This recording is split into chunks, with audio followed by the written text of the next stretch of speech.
Ingénieur Tini Pololo, Mbote. Mbote ndeko journaliste. Toyambi yo na émission ya biso entretien. Tosola masolo ya mboka ya liboso ezali processus électoral. Posant na meeting na bango nyonso baboyaki machine à voter. Mais à la grande surprise, UDPS a lobby à aucune élection avec ou sans machine à voter. Comment expliquer selon vous position actuelle ya UDPS? Omoni na kati ya UDPS, Jean-Marc Kabunda comprend facilement. Ça fait un mois, na lobaki na Mercure Télévision, na CCTV, pe na Radio Kapi na expliquaki yango. Jean-Marc Kabunda a compris et l'UDPS en général vient de comprendre. Pourquoi Jean-Marc a tenu le discours wana que bandimi ba l'élection avec ou sans machine? Simplement parce que va comprendre ndenge na lobaka que ngai na tinda mutu mobimba na entreprise wana o sala ka machine à voter. Entreprise wana ba lobaka na ngaboye. Ba kokokisa 70 000 machines pas avant le 19 février 2019. 70 000 machines ba ko livrer yango mais pas avant février 2019. Or, tout ça a besoin il y a 106 000 machines. C'est pour ça que 70 000 le 19 février 2019. Bon aussi 100 000 machines et quand.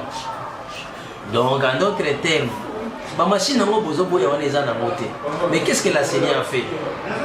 La CENI est en train de pousser l'opposition en erreur. Pourquoi il y a machine à voter? Pourquoi il y a machine à voter? Parce qu'il faut comprendre, il faut se rappeler là. Albert a bien que c'est né pour tourner film. Et bon, dit Maranete. Abandaka na 16 mois et 1 jour. 504 jours. Tant que mon qui va jour besoin d'Imango a changé. Il y a une machine ici. C'est comme machine. Et le bossé c'est que dans le mois de juillet 2017, on a 4000 machines. Pour mon nom, il y a une machine. Ah, on a juin 2018. Balobi 30 000 machines. Bon, mon agam, balongo na ba chiffre, ba adjectif numéro cardinaux, 4 000, 30 000 et comme un lot important. Oh, il y a octobre. Un conteneur. Balobi un lot important. C'est-à-dire, batiki ba calcul, batiki ba chiffre, ba combiner en français. Un lot important. Hein? Bisous na comment balobaga?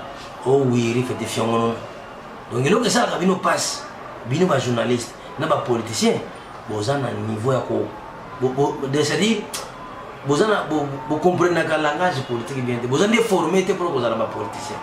Alors tant qu'on a le bac, il y a un va comprendre la été. Mais malembe il dépend sa mirir yango kabunda comprendre habiter tinga kosa gâté. Biso peut vérifier. Ba vérifier ba moni ba machine ezate. Yango moni ba ndimi pourquoi il dépend sa ndimi? Il dépend sa ndimi parce que ceux qui boboye machine à voter c'est une raison que faut une bichoter ce qui est l'élection c'est limité la faute à l'opposant ba boya ki machine à voter ça faute pe à gouvernement. Alors pour la coincer c'est ni côté devant la barre ton demi machine à voter machine ngo siko exacte beaucoup mona mi kolego ya senya ko pesa raison ya mbongo ya ki na retard. Or gouvernement a boya ki aide étrangère abaki yemo kaza capable. Donc ce qui va électer salamité et que classe politique majorité comme opposition a une machine à voter. Le problème c'est que se pose le gouvernement peut se voter. À ce moment-là, la communauté internationale a une mauvaise foi au gouvernement. D'où chez moi au Bozaka il y a transition sans Kabila et j'y forme. Parce que c'est le gouvernement qui a refusé l'aide étrangère pour l'organisation des élections. Donc ce qui est l'élection salamité, c'est lui le responsable. Comme il est le responsable, il sera traité de mauvaise foi. D'où à ce moment-là, l'article, le chapitre 7 de la Charte des Nations Unies va s'appliquer. Au chapitre 41 et 42 va s'appliquer. Voilà pourquoi IDPS en demi. On est sur que IDPS a collaboré à comprendre les notés. À la traite. À la traite, à comprendre les notés. On est sur que IDPS a traité à comprendre les notés. Mais pourquoi cause décision moko sans concerter les autres? Non. L'opposition est multiple. Mais l'enfant est né de l'opposition, s'appelle l'UDPS. Comme grand frère, il est devant, où est le mal? Comme grand frère, il prend les devants. Les petits frères n'ont qu'à suivre. Mais la décision est correcte pour qu'on na consensus. Tant on va ça qui meeting, bango nyon so baloba qui est longo que ba elle va ça qui meeting. Elle va ça qui meeting ba comprendre que na meeting idée. Ah, une semaine avant ba ça meeting na ba ma na télévision. Ba comprendre que na meeting idée. Ils ont compris ça après. Là dans les réseaux sociaux na posté depuis quand? Tant il est ça vendre l'habité malgré que mutu makasi to salaka. Malgré que la position na biso qui IDPS, mais ils ont un montant à mon lobby, comme on est tingé pour eux. Ce que le lobby, surtout on néglige quand on passe. La CENI est en train de pousser la classe politique en erreur. Vous voyez la machine à voter. Peut-être que vous avez bien été.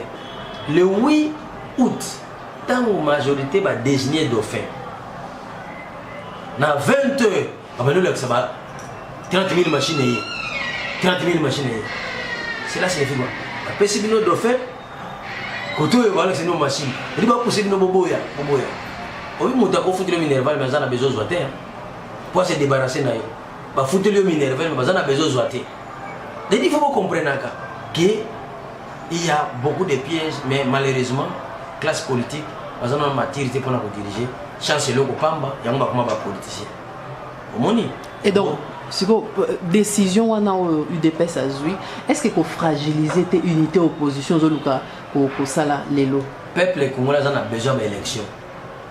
Avant ma machine à voter, en 2016, INC, MNC, IDPS, la majorité au sein, le numéro 9 de la majorité au sein de l'opposition, communément appelé G7, tout, il disait le 19 septembre 2016, s'il n'y a pas d'élection, Kabila doit partir. Mieux vaut qu'un chien nous dirige que Kabila dirige. Donc le peuple avait besoin des élections, a besoin des élections et aura toujours besoin des élections. Il faut les élections. Mais les élections avec la machine à voter, c'est accompagner les candidats du FCC. Non, c'est faux. C'est-à-dire quoi? Les élections, il y a le big imprimante. Communauté internationale, nationale, régionale, sous-régionale, il y a un imprimante. Imprimante signifie quoi? Il faut imprimer papier, on a pour comptabiliser. Alors l'opposition, que chaque opposition mette ses états-majors pour avoir un témoin dans chaque bureau de vote. C'est tout. Est-ce que va réussir? Mais c'est comme une élection, on est besoin de témoin. Bon, en 2011, Etienne Tshisekedi va faire un témoin, va faire un résultat que va Likolo va gagner l'élection, mais va dire Etienne Tshisekedi a prêté même serment en dehors. Pour gagner l'élection, mais vous en avez preuve. À ça, Brandissa va preuve même dans la communauté internationale qui a gagné l'élection. De mon côté, Tshisekedi est un juriste. Le droit, ce n'est pas le simple. Mais Tshisekedi certainement, Baba, il va gagner témoin. C'est lui qui acquise, n'a apporté des preuves. Au sommet, on a PV, mon qui a gagné l'élection, tu sais que la Brandissa. Bon, après, tu as serment pour nous. Bon, tu as un Congo. Tu as un Congo, tu as une constitution, le Premier ministre va voter dans l'opposition. Ezali. Ça, c'est un pays, dans le Bokomi Batouté. Dans le Bokomi Batouté, ça veut dire quoi? C'est qu'il faut dire que nous voulons les élections. Allons aux élections, c'est tout. Allons aux élections. Machine à voter ou pas, allons aux élections. Donc, bino pour bino, ce qui est élection salami, mouta pour gagner face à la campagne d'opposition. Nana mona kata opposition, ça qu'on a peine capable de bon sambogo. Comme on est là. Qui va passer président de la Biga bon ici. IDPS a passé 2 fois premier ministre. De la raison mataka c'est comme ça.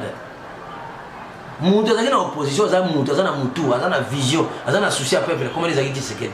Les restes ba luka ba fonctionne ba ngo. Ba luka ba mbongo na bango. Il n'y a pas de crédible là-bas. Et donc, marche opposition, ils ont projeté samedi. Makilaba. Bango va kota na pouvoir na Makilaba.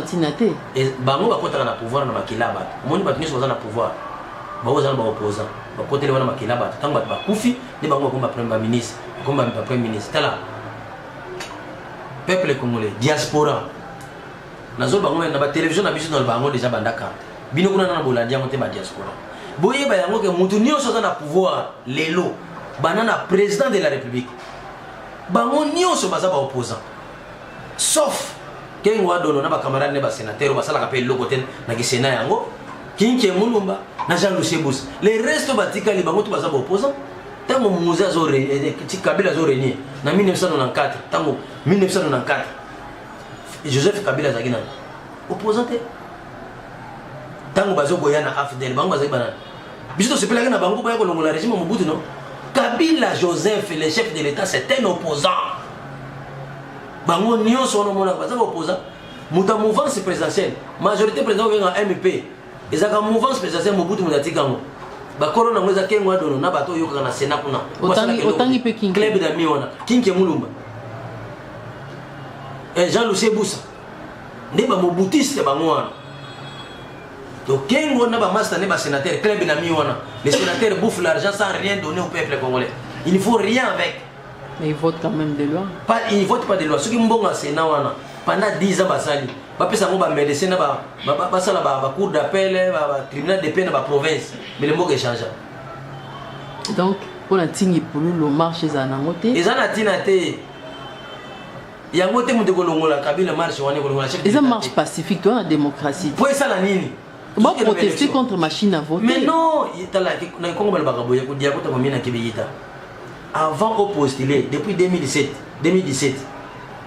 nani ni corona ngalobaki machine à voter koya donc tu ko postuler na une année après pocha candidature na oyebi déjà que machine à voter ça ce qui oboye machine à voter pour postuler mais yo postuler pour yeba des machines à voter ça on les a pas faux fouiller c'est dire quoi il y a un opposant musubino quand ça va opposant le numéro 9 affecté à la majorité à l'opposition G7 wana bango ba yeke bazo pousser ba boke na élection ningi le sur le candidat à G7 aza candidat président MLC aza candidat président kenani Mozito aza candidat président souci na bango kozala net ni pour qu'il y ait élection obi Salomon azaka na basi mibale azaka na problème mukolo mwana te alobi malamu tozanga kaka kata yeka tozanga yeka mais mukolo mwana yoki souci IDPS aza mukolo peuple ayoki souci te tokende kaka na bongo malamu peuple azo élection mais mukolo mwana te G7 alobi te tokende élection te po ya zandoki bango nde ba inféodé opposition siko bino ba caméra bino ba journaliste na diaspora yeba ka lelo côté na loba lokolo na zana mbongo mingi te ba ko linganga nde. Alors olobi marche wana eza suna tinate opposition siko basala nini balanda position il y a eu des UDPS balanda position UDPS entre temps ba misusu bazana Johannesburg bazo solo la makambo candidature unique.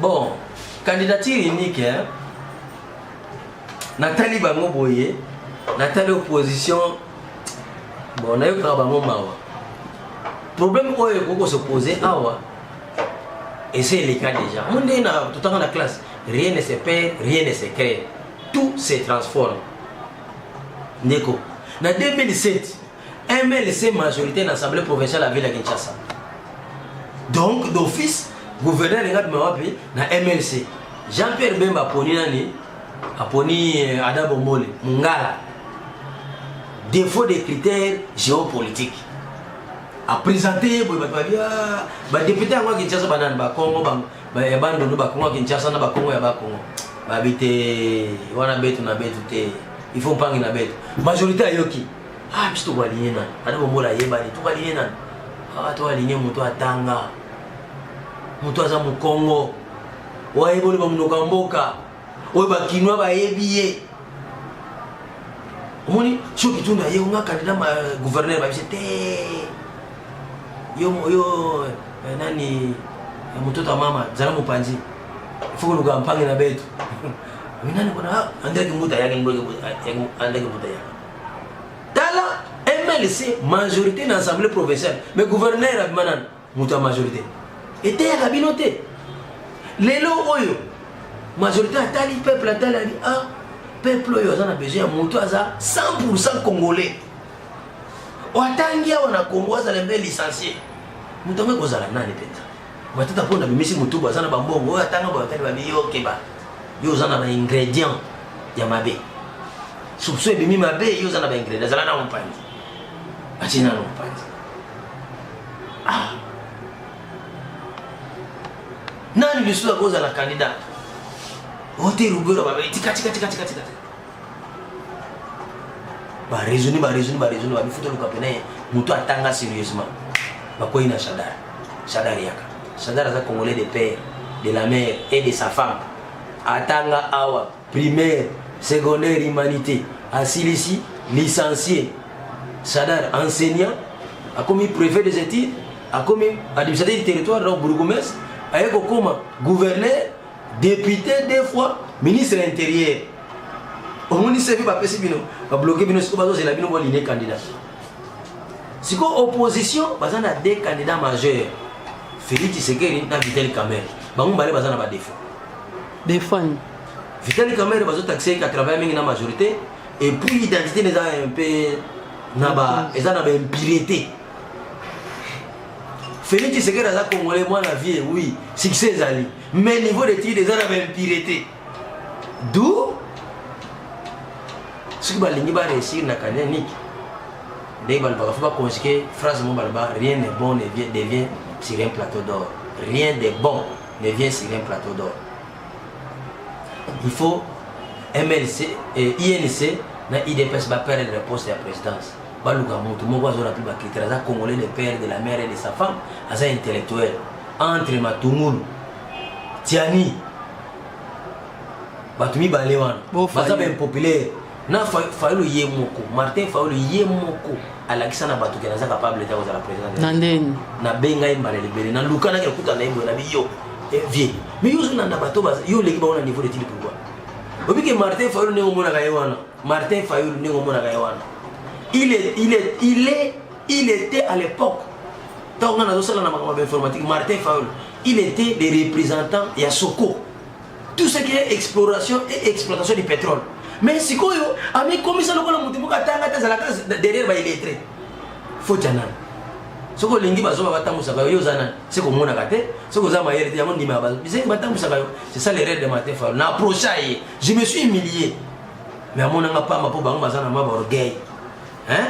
Parce que je suis ngai atala kanzam ngonga na ngai kokoka ngonga na ngai kokoka malemi 10 ans passé bat bayiba nga mingi te mais lelo bat bazoye ba ngai donc na koyebana e koya bat ba comprendre que c'est les visionnaires yango mon ba Martin Fayoulou basonga sim Martin Fayoulou yemo so tuni za candidat président awol baté acha kama kelele mais yemo ko yebi ke azana makokia ozala azana compétence te ozala candidat président a défendre programme là bien sûr wana za ba otanga ba papier. Autant à papier, même il est très autant à papier. Même il est très autant à papier. Oui, c'est tripatrie de Guinée. Tripatrie de Guinée. Accord, comment accord ni? Élection fait ça au plus tard le 31 décembre 2017. Tout ça ce qu'on a, moi, octobre 2018. Papier, batang était. Batang comme accord, comment dire? Maman, Neko journaliste.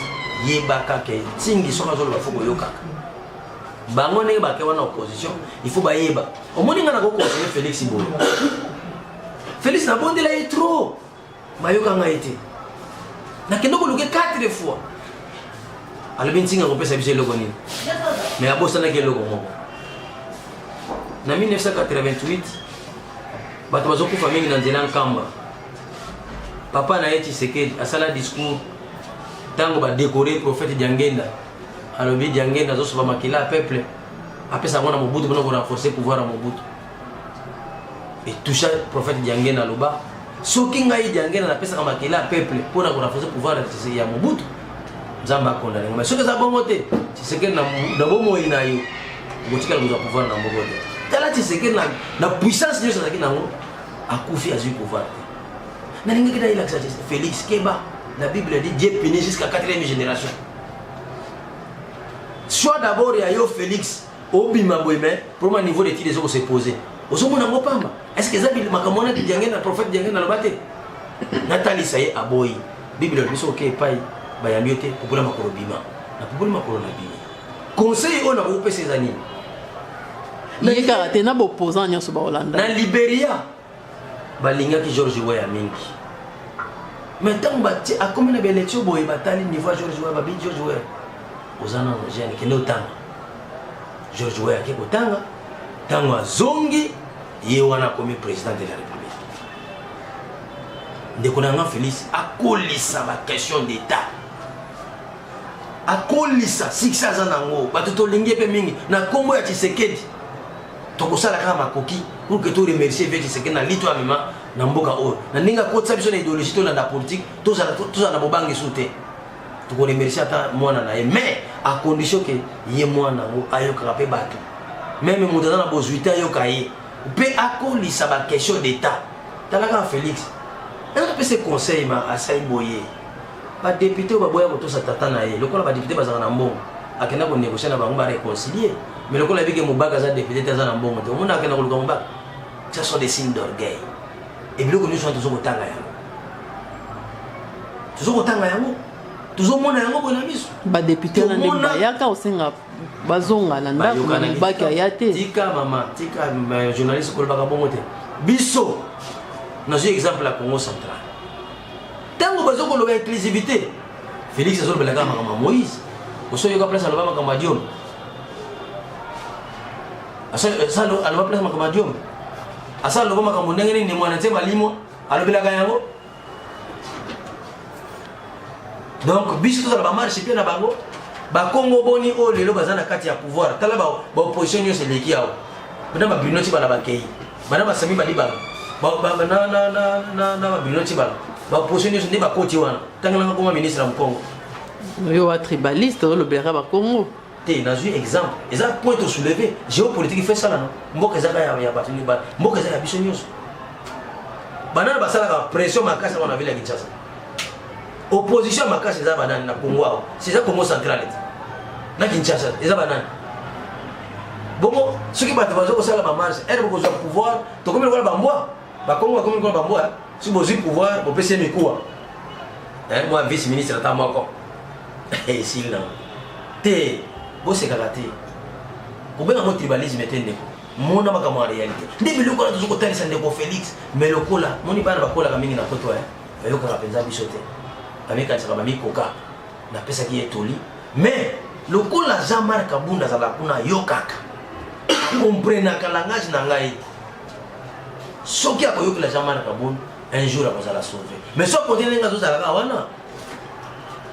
Conseil nini ingénieur Tingi au pesa na ba opposant ba Rolanda pe awa avant to entamer ba sujet mususu ba opposant bazana bolinga peuple eloko mususu te bolinga peuple ninga zolinga mwasi na ina bana na ye atonga bandako pona mwasi na bana na alinga peuple ni ngwana prophète konda le eloko mususu tungisa mboko eza eloko te zaka bolinga peuple ninga bolinga mwasi na basi na bino na bana na bino ba opposant ba ba pouvoir nani atikali kola comme opposant bolinga olinga kwa na makelele na ancienneté na ba marche na ba ville morte quoi atikali comme opposant ko lekolenga ko comme nena olenga ko yewana na pouvoir apesi peuple nini ba pesi poste nini c'est ça mécanisme de suivi pour élection salama pour respecter accord ba respecter accord on a comme na monde olenga ko accord on a de inspecteur na mo olenga ko accord on a de mo centre na monde olenga ko accord on a de nzoto olenga ko metalo olenga ko yewana ba veste yewana comme le chef de l'état ba na mo na musika bo ba na ko benga microbe le comme vitamine bo peuple les États-Unis ya zo lia vitamine bo peuple zo lia tala dollar ngi komi tala carburant ndeko boza na bolinga peuple mingi na nyonso yo zo mona passa Congo oyo ozo mona passa nyonso comme na monde diaspora on est diaspora tangwa kangi ba musique beta masuna potote ba musicien ba comment discipliner ba musicien ba comment discipliner ba comment contrôler langage pour le basa la discours raconter la montre comment comprendre que il pas un peuple ata ko zombo ba pese yembela montre mais ba comprendre que tout ça ba peuple pourquoi ça la montre ba politicien pourquoi bango ba diaspora ba moni ba caméra oyo zo salel ba télévision zo tal internet ça niveau d'étude non mais pourquoi bango ba diaspora ba zo soutenir ba to batanga te pour mboka comment ba commerçant tant que vous soutenir muto atanga te yeba ke mboka uzala kana ba commerçant ozo ganga wana ngai diaspora ngai boy ozo soutenir muto atanga te président wana ko yela bino makama ba internet akoyela bino micro caméra akoyela bino télévision tala mboka monene corté bimaka awa kui vous bimaka awa ba usine ezate ba ba chômer bozo comprendre te c'est parce que bino bozo soutenir ba illettré mukolo boko tika bo soutenir ba illettré même les opposants il faut ça la mutatanga fini avec les illettrés mettez fin pourquoi il s'en que no batanga ibele bazana pouvoir basala ke logoté et obosani il a la moko et police malala sang Ce qu'on a vu quand l'opposant tel attend, opposant tel attend, opposant tel attend, la majorité tel attend, la majorité tel attend. Mais le professeur peut belé pour la majorité. Yo mon professeur était monsieur a besoin de diplôme à l'hôpital à défendre des professeurs.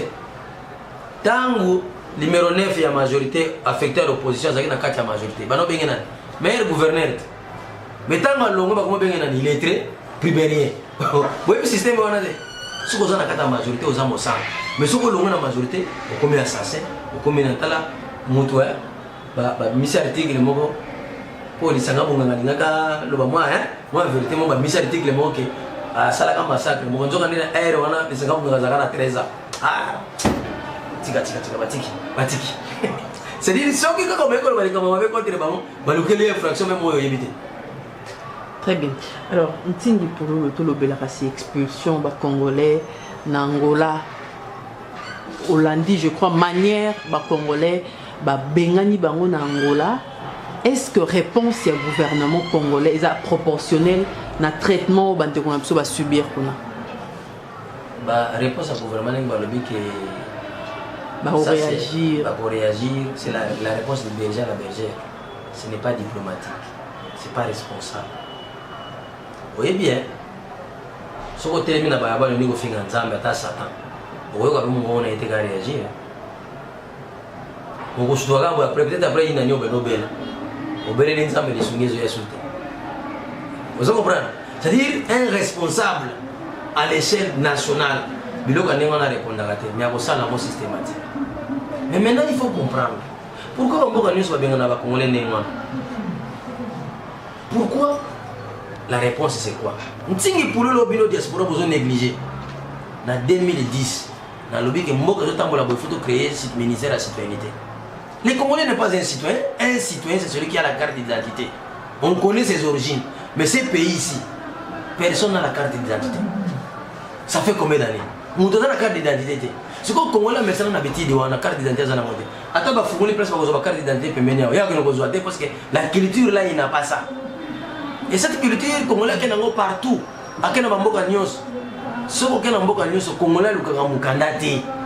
C'est ça, c'est une culture. Mais en fait, personne dingi ça te ba benga. Non, faut pas benga parce qu'on a documenté. Mais la modèle on a été. Bande on sommes sous bakufi. Nana ça kana documenté. Quand nyama mutu sana documenté. Nyama va traiter ndende. Pour mutu, tant on a la civilisation, il faut pas traiter yo nanenga bo mutu. Parce que on a forme mutu, nous on nyama on a documenté. La Bible dit il y a des hommes animaux. Tant on a documenté aux anan. Yo nengo za pena boy. Bana on ozana ba on ndako. Eloko lezo la se ba bana nayo. Ozana document lezo la se ba bana nayo. Carte d'identité non ni nous que bana on a bazar mais document oyo carte d'identité na yo carte d'identité ya citoyen yo zana au moins mboko modèle bozo tamu sur la mort modèle bozo tolérer ma bêtise bozo bima ba nyama Bible le il y a des hommes animaux ça ne signifie pas que bato bazar na forme nyama non ozana o mutu mais ça et tambo na yo ozana ko la nyama. Mais il faut il y a bateau bazan à pouvoir bazan organiser mboka malamu te. Ah mais pourquoi? Na so bisa bino que il vous faut tingi pulu. Tant na loba ngoma comme la citoyenneté ça fait combien d'années? Mais ministre de la citoyenneté ba pesa Lambert Mende. Ba pesa ka Lambert Mende akoki ngote. Ba pesa on a PSP ba koki ngote. Ba salela mo ministère mobima, ministère de la citoyenneté et jeunesse. Ayebi peut ayebi te ba osala nango nini. Siko soni ndesi ko esala ka bango mais mutu abimisa ka idée o. Asaka na besoin asala nango nini. Dotina lo baka ke ministère de la citoyenneté ba yebi te na osala nango nini. Bango ba nomeka ka mutu. Zandenga mo na ba ministère de la citoyenneté na baka département psychologique de la nation. Il fallait en 4 directions. Direction paix et réconciliation. Bien mal acquis. Tête de grande valeur et puis anticorruption. Bango ba sala ka anticorruption. Et ko ba osala nango nini. Est-ce que vous comprenez? Dans le secteur énergétique, il faut nommer conseil spécial en matière d'énergie à chef de l'État. Est-ce que le Congo c'est juste courant? C'est-à-dire quoi? Le problème c'est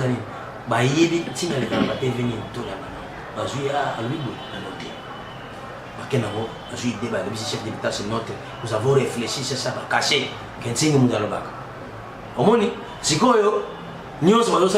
Parce que l'auteur n'est pas là. L'auteur, je ne suis pas là. Et l'auteur, je ne suis pas au pouvoir.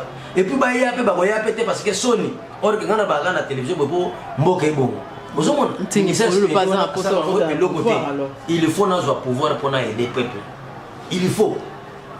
Donc diaspora c'est le moment bota la sikoyo.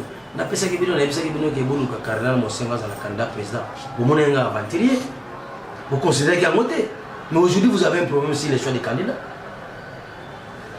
Vous ne savez pas que si la majorité prend le pouvoir, il y aura une action politique. Si l'opposition prend le pouvoir, c'est un des autres, ce sont des incompétents. Bah, on a besoin de pouvoir passer le côté. Et puis il y aura des comptes à rendre. Imaginez quand les lobes de transition sans Kabila. Vous devez la dire au la ministre de la Justice. C'est comme tout le monde, c'est quoi? Bah, ministre, le bateau, il y a un monde avec excellence. Il y a un monde prison. Parce qu'on a dégré le gouvernement. Les lots, que le ministre de la Justice, par exemple, ministre de la Justice, par exemple, Nani Jikoko. Dans le Soria, il y a biso bazana na majorité. Sora na bango zali. Moi mutu musa ko mela pe eloko mabe akufaka. Pour moi na ndenge na ko zali humilier. Mais c'est ça ce que je vis. C'est-à-dire quoi? Mutu, il faut vivre na mabe asala ki a vivre à ce projet là na bango tamolo la nyama. Tikana bongisa. Né loko na boye ko comprendre ngate. Même bino média ko sala ka publicité na ngate. Boluka ka te tinga mata. Boluka ka te ko pesa tinga mbongo. Bino zoluka mutu azana mbongo. O azana inutile. Il y a déjà inutile, non? Mais il y a que les pouvoirs en place est composé des opposants, excepté seulement Kenguado, dans un mouvement présidentiel, et ses amis sénateurs qui ne font partie rien, Kike Moulumba, et puis Jean Sebous. Les restes sont des opposants, en commençant par les commandants suprêmes des forces armées de la police, Joseph Kabila Kabang, président de la République. C'est un opposant. En 1994, tant que vous avez attends que qui? Les opposants, ils sont opposés au pouvoir et nous les avons accueillis pour quelle raison? Pour que Balongola Mobutu passe ici là. Ils sont là. Et maintenant il y a Avandi, un groupe secret, non, ce sont les opposants. Qui? Les Olenganko, les Bruno Tibala et consorts. Bangwana va continuer à pouvoir. Dollar les années comme va coûter dollar na 115. Bruno Tibala, Olenganko, ati makele ba kufi ba marche ba ville morte. Ce coup de napex ça va monter tant bazuka pouvoir ba na meeting là. Bien messieurs. Vous êtes déjà au pouvoir, pas question de meeting, c'est le travail maintenant. Faites le travail. On il faut la tika pseudo distrait bientôt na meeting na marche, c'est au travail, dollar les locaux comme la combien 1700. Mais qui sont au pouvoir? Les opposants. Maintenant qu'est-ce qu'il faut attendre encore de ceux qui restent à l'extérieur comme opposants? Qui parmi ces opposants à l'extérieur est plus opposant que Olengankoy?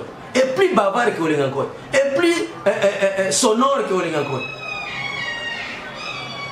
Alors on tingi pour nous comme na suka mais tolingo lo bali lo ba moko pour na makambo tali insécurité na est amboka bat bazo kufa penza plus de 10 millions de morts likambo ezaka nini solution nini solution c'est na pesa boyo kate c'est quoi ibisanga nano hein bato bazo kufa na est kuna bo ba opposant pourquoi bazo sala marche c'était pour na kuna ezo e baby biso tango tozalaka na Tshisekedi hein na 2004 mutumoka bima comme ni Laurent Kunda na Mutebusi Bachaka terere kuna.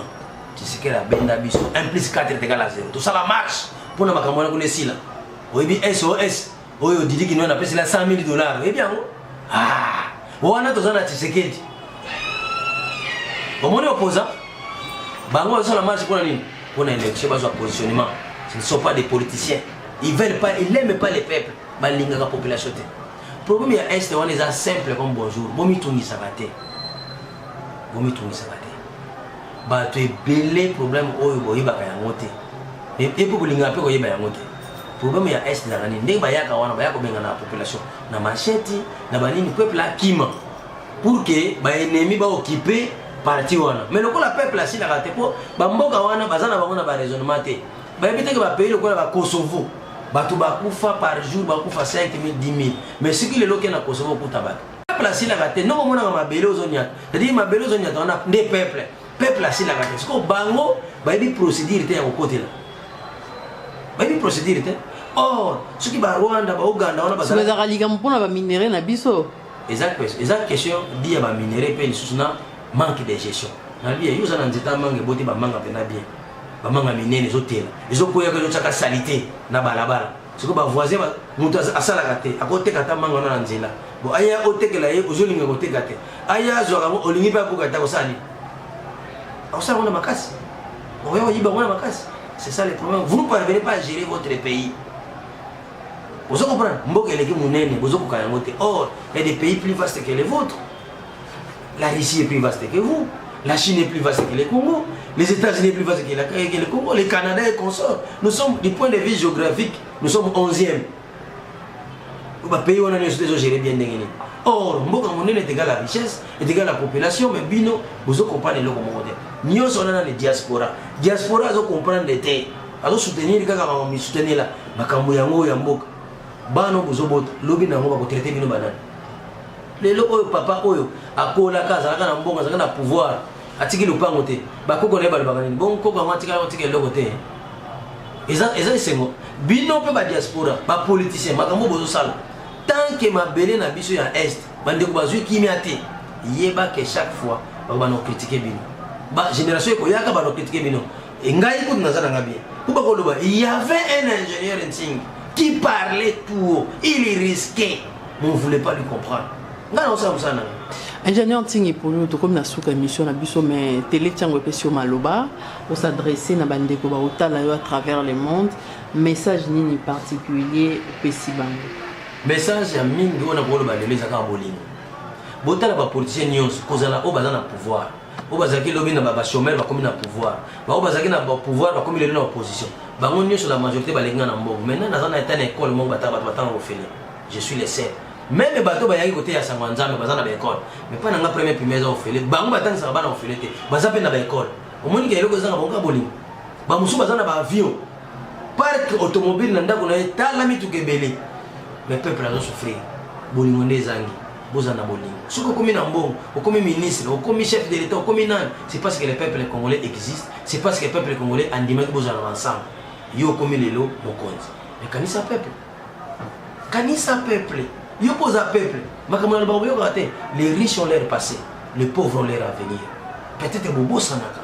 En 1986, tout le monde Elombe, c'est Tokolanda, Mobutu, c'est Kongo Wazabang, Maréchal, Dieu, intouchable.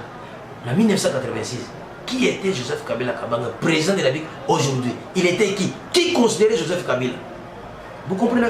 Les riches ont leur passé, les pauvres ont leur avenir. Nous avons un pouvoir, nous avons créé une stratégie, que nous avons un pouvoir, nous avons mis ça, nous avons mis le comoko. Nous avons mis la classe, nous avons mis la classe, nous avons mis la classe. Tout système, bien soit-il, doit être remplacé par un autre. En 1986, on a la TV noir et blanc. Ils ont un nation. On a aussi plein de mais les logos, ils ont la TV noir et blanc. Attends, tiens, on est dans la ils ont bien, mais c'est remplacé par l'écran couleur. L'écran couleur pour les années 90, va remplacer un écran plat. L'écran plat per les lots et comme une balade. Au moins, tout système, bien soit-il, doit être remplacé par un autre. Attends, vous gérer qui toko papa, faut pas remplacer. Yo remplacer qui débat. Yo botama na pouvoir te, il faut pas remplacer yo. Et ça la cabine pas cité, kentinga lingi biso de te, il faut pas remplacer yo. Au col nego za wana botama na mande fute. Botama ina basuka pembete. Et bimio ndego bima. C'est-à-dire basuka pembe zo remplacer oya mwindi. Il faut pas remplacer yo. Suka pembe no zo mulu wana zani liwezo bipeo. Bonjour monsieur. Bonjour. Bonjour monsieur. Bonjour. Suka tondi si manango ta okufi. Donc il faut pas remplacer yo. Et accepte qu'on te remplace. Tout le monde a commencé les caravans. Ah, quand il digérait, c'était quand même un peu bien. On m'a dit, mon bout a coupé. Mais il y a quand même une partie au bas résultat comme mon bout qui est non pour ce qui concerne la sécurité. Il y a un boca. Intégrité territoriale, la guerre, on dirait chasse. On dirait bambolo kuna zamba, on doit comment kufa ndengwa na est. N'importe comment bout entouré le kwana et silaka. Kanisa ka mobutu ne serait-ce que na point wana. Ce qui ne va pas monsieur baby saki. Mais le logo doit la courant. Mobutu, il s'est fait chéguer en 1970. À Tambola qui est défambo 14 milliards à Nyongo beaucoup misaka Mobutu a défend 14 milliards. Asala na ngoni. Nyosa sa alala na ngobasité. Barrage dinga. A produire 1700 MW. Première ligne d'essai au monde, ligne la plus kilométrique au monde. 1710 km. Inga Chaba. C'est Mobutu. Voilà. Un monsieur qui ne s'est pas distingué dans les bons, mais quand nous allons fouiller, nous allons trouver quelques traces positives. Il y a Mobutu. Monsieur, on est au Sali, il y a ma bé Sali. Il y a madame Sali. Na ma bé wana kaka nenge frère patia te ya biso. Ma bé ya mutu. Mais kanisa tana likamomoko. To kanisa bino toza na likambo moko na époque na bino bogere tozwi chane eza kokanisa mpe kaka eza kokanisa kaka ekoki nango tala koforsaka te omoni nzambe nde balobaka la voix du peuple c'est la voix de Dieu elakisaka nini tant que bato bazolinga lisusu te bazolinga bino lisusu te nyonso bana kosala meme ya malamu ebana kosimba te ebana kosimba te bosali likambo ya bien mais esimbi te. Est-ce que vous pouvez imaginer chef de l'état asombi batracteur apesi na bato po basala misala na bamboka batracteur wana elimo bato mpe balia eloko te sila elia quoi nzambe alingi bino su te.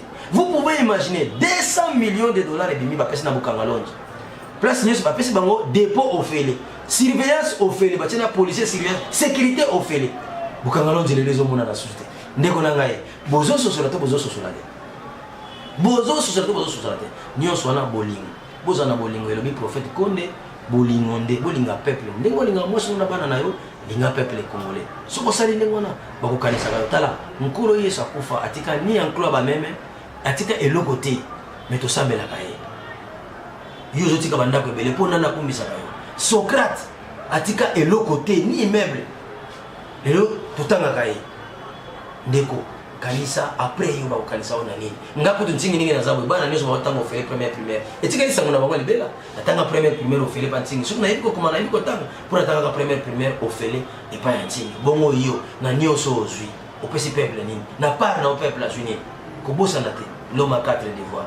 Vous avez le devoir vis-à-vis de vous-même, le devoir vis-à-vis de votre famille, devoir vis-à-vis de mboka na yo, et puis dernier devoir vis-à-vis de créateur na yo. Partout aux allez, ceux qui m'ont dit c'est que j'étais, le bago comprendre le côté. Kanisa m'a pour l'intérêt peuple congolais, le bago m'a pour l'intérêt peuple congolais, Saranga m'a pour l'intérêt peuple congolais. Tout coûte ni balance. Toton de boton de mine. Merci.